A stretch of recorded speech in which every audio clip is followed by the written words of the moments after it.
بسم اللہ الرحمن الرحیم۔ رمضان المبارک کے مہینے میں ان باتوں کا خصوصاً خیال رکھیں۔ نمبر 1، 5 وقت کی نماز کا اہتمام کریں۔ مرد حضرات مسجد میں جا کر جماعت کے ساتھ نماز پڑھیں، جبکہ خواتین نماز اکیلی پڑھیں۔ نمبر 2، روزے کا اہتمام کیجیے، بغیر عذر کے روزے کو ترک نہ کیجیے۔ نمبر 3، نماز تراویح کا اہتمام کیجیے۔ مرد حضرات مسجد میں چلے جائیں اور وہاں جا کر جماعت کے ساتھ تراویح پڑھیں، جبکہ خواتین گھروں میں اکیلی تراویح پڑھیں۔ نمبر 4، اس بات کا خصوصاً خیال کریں کہ تراویح کی نماز پڑھانے والا امام بالغ ہو، نابالغ کے پیچھے تراویح کی نماز نہ پڑھیں۔ نمبر 5، تلاوت کلام پاک کا اہتمام فرمائیں، زیادہ سے زیادہ قرآن مجید کی تلاوت کریں۔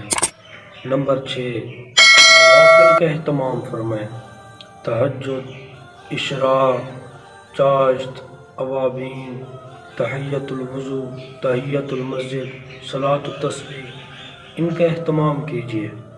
نمبر 7، ذکر کا اہتمام کیجیے اور اس کے ساتھ مسنون دعاؤں کا اہتمام فرمائیں۔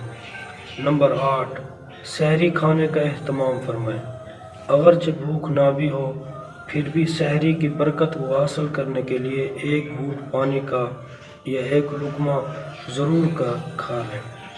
نمبر 9، آخری عشرے میں اعتکاف کا اہتمام فرمائیں، مرد حضرات مسجد میں جا کر اعتکاف بیٹھیں، جبکہ خواتین گھروں میں اعتکاف بیٹھیں۔ نمبر 10، ملازمین جو روزہ دار ہوں ان کا خاص خیال رکھیں، ان کو اتنا کام نہ بتائیں جس کی وجہ سے وہ مشقت میں پڑ جائیں۔ وآخر دعوانا ان الحمد للہ رب العالمین۔